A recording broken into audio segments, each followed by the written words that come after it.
Welcome to my little corner of the internet. My name's Katherine. I will be your hostess. Today, we are going to be talking about what pisses me off on the internet.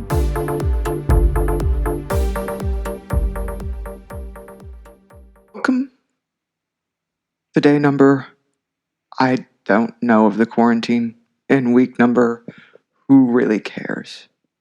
You, if you're anything like me, you have been spending a lot of time on the internet.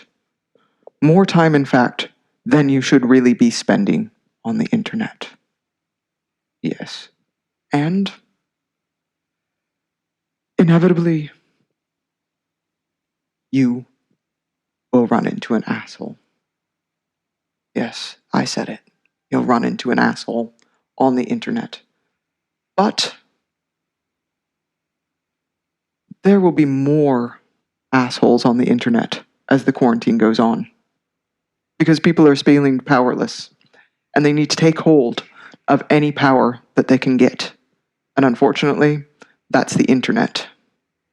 The more powerless a certain type of personality feels, we'll call them abusive, the more abusive they become.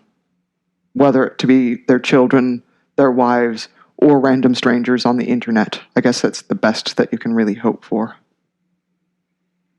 Because there is powerlessness in quarantine. There is powerlessness in inaction. So that feeling of powerlessness projects, and you need to grab anything that you can to make yourself feel powerful. Or at least that type of personality needs to. We all need to do something to make us feel powerful. But only a certain type of personality switches to abusing people online. Yeah. But the internet has other things too that have been other assholes, other types of arguments. And one of my favorites that really pisses me off is, in fact, the false dichotomy. What is a false dichotomy, you might ask? This is what Wikipedia has to say. A false dilemma, or sometimes called a false dichotomy, is a type of informal fallacy in which a statement falsely claims an either-or situation, when in fact there is at least one additional logically valid option. Now, we know life is not either-or. It's not one from one or one from the other. Not everything is all or nothing. In fact, very little in life is all or nothing. And to take this argument into what's going on today, I'm hearing a lot of talking heads on the media say, we have to choose the economy or we have to choose health. They're pitting these two things against each other. Yes, what do you think about that, ma'am? Yes. They don't have to be pitted against each other. It can be a little bit from column A and a little bit from column B. Or it can be column C. We don't even know what it is. You don't have to choose between the economy and grandma's life. Grandma does not need to sacrifice herself for the economy. There is another alternative. We don't know. We don't have all the answers. And anybody that's telling you you need to choose one thing or another and do it right now is putting you in an abusive situation. They're using that type of argument to make you angry, to force you to choose between two things that you don't necessarily need to choose from, and it's normally from somebody else's benefit. The next type of argument that really bothers me on the internet these days is the straw man argument.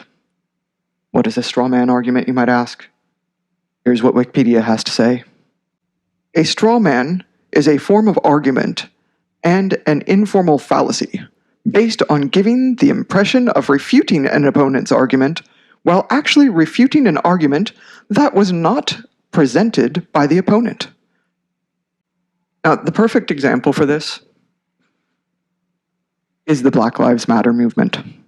Now, if you take the original argument that was saying African American people of color, are far more likely to be killed by the police. We need to do something about that. Now, not being able to come up with a real argument for that. People are saying all lives matter. Black lives matter. Black lives are the ones that are getting killed, but they've just switched the argument by making it all lives matter. And that's turned it into a completely different argument that they can win. Because if you were to just say, yeah, the police are disproportionately killing minorities, they can't argue with that. And finally, the final thing on the internet, well, not the final thing, there are plenty more, but for this video, that makes me crazy,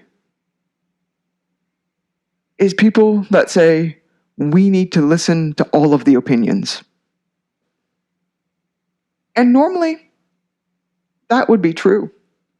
If you want to debate supply side versus demand side economics, and you have two professors of economics there explaining one way, explaining the other way, and you want to get it clear in your head so you can make up your mind, that's listening to both sides of an argument.